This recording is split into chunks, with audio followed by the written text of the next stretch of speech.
যখনই দেখলাম যে মুরগির এই অংশটুকু রান্না করলে মানে দেখা যায় পাতিলে বা কড়াইতে এটা থেকেই যায়, কেউ খেতে চায় না, তখন কি করলাম এই গলা আর এই যে হাড়গুড়গুলা এগুলো আলাদা করে রাখলাম এই রেসিপিটা করার জন্য। আসসালামু আলাইকুম সবাইকে, কেমন আছেন সবাই? আশা করি তো ভালো আছেন। আলহামদুলিল্লাহ আমিও ভালো আছি। আর এখানে এর সাথে কিন্তু আমি গাজর নিয়েছি, তারপর নিলাম পেঁয়াজ কলি, আর এই যে ক্যাপসিকাম নিলাম। আর ক্যাপসিকামটা একটু তুলে রাখলাম, এটা পরে আমি কাজ করব। তারপর এগুলো আমি কিছুক্ষণ সিদ্ধ করে নিলাম পানি দিয়ে। আর এগুলা সিদ্ধ করার পর এখন আমি এটা ছাঁকনির সাহায্যে এগুলো একটু তুলে নিচ্ছি।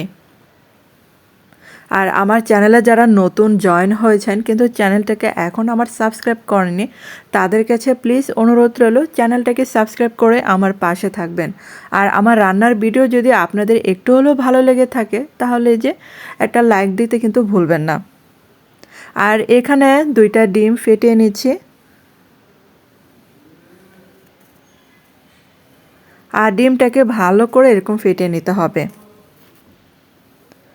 তারপরে যে সিদ্ধ করা মাংসটা হাড় থেকে ছাড়িয়ে নিয়েছি, তারপরে যে কাঁচামরিচ কুচি আর পেঁয়াজ কুচি, ক্যাপসিকাম কুচি, গাজর যে সিদ্ধ করেছিলাম সেগুলো কুচি করে নিয়েছি। তারপর সেই প্যানের মধ্যে একটু বাটার দিয়ে দিলাম। আর বাটার দেওয়ার সাথে সাথে এখন এই যে এই সবজিগুলো আমি ভেজে নেব এই বাটারের সাথে। আর বাটারটা দিলে মানে একটু স্যান্ড হয়, খেতে ভালো লাগে। আর এটা যদি না থাকে তাহলেও সমস্যা নেই, ঘি যদি থাকে তাহলেও দিতে পারেন। আর এগুলো এখন 2 থেকে 3 মিনিটের মতো আমি একটু ভেজে নেব। এগুলো যেহেতু সিদ্ধ করা, আর ক্যাপসিকামও কিন্তু এতটা মানে ভাজার দরকার পড়ে না, কারণ এটা পরে পানির সাথে সিদ্ধ হবে। আর এখানে আদা রসুন বাটা দিয়ে দিলাম 1/2 চা চামচ করে।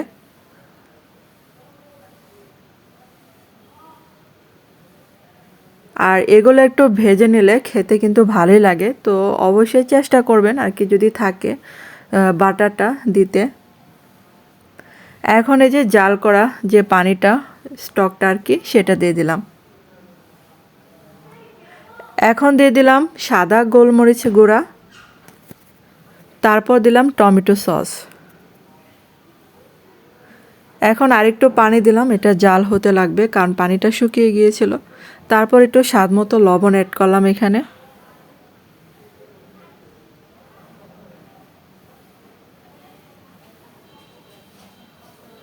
এখন এই যে কিছুটা সয়া সস দিয়ে দিলাম।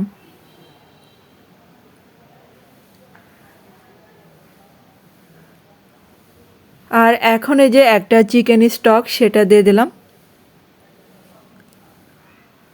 তারপরে যে যখন বলক আসবে, 2-3টা বলক আসবে, তখন এই যে ফেটানো ডিমটা দিয়ে দিতে হবে। আর ফেটানো ডিমটা আমি একেবারে দিয়ে দিলাম এরকম করে, তারপরে যেরকম সুন্দর সুন্দর দানাদার হবে ডিমটা আর কি। তারপরে যে গুলে রাখা কর্নফ্লাওয়ার দিয়ে দিলাম, এখানে হবে মানে 1/2 কাপের একটু কম হবে কর্নফ্লাওয়ার দিয়েছিলাম।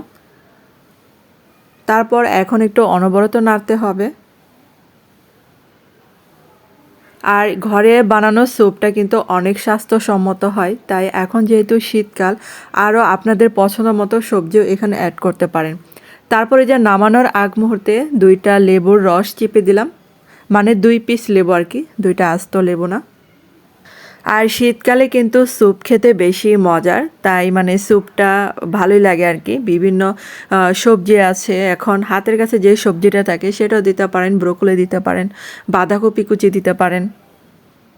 তো স্যুপটা হয়ে গেছে, চুলাটা বন্ধ করে দিলাম। এখন একটা সার্ভিং ডিশে আমি ঢেলে নিচ্ছি। আর আপনাদের কাছে কেমন লাগলো অবশ্যই কিন্তু কমেন্ট করে জানাবেন।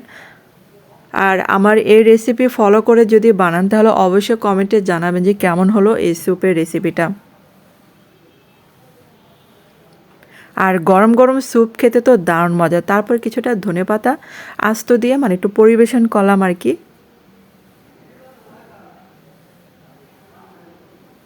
তো গরম গরম স্যুপ অবশ্যই বাসায় বানিয়ে ট্রাই করে দেখতে পারেন। ধন্যবাদ সবাইকে এতক্ষণ আমার ভিডিওটা দেখার জন্য।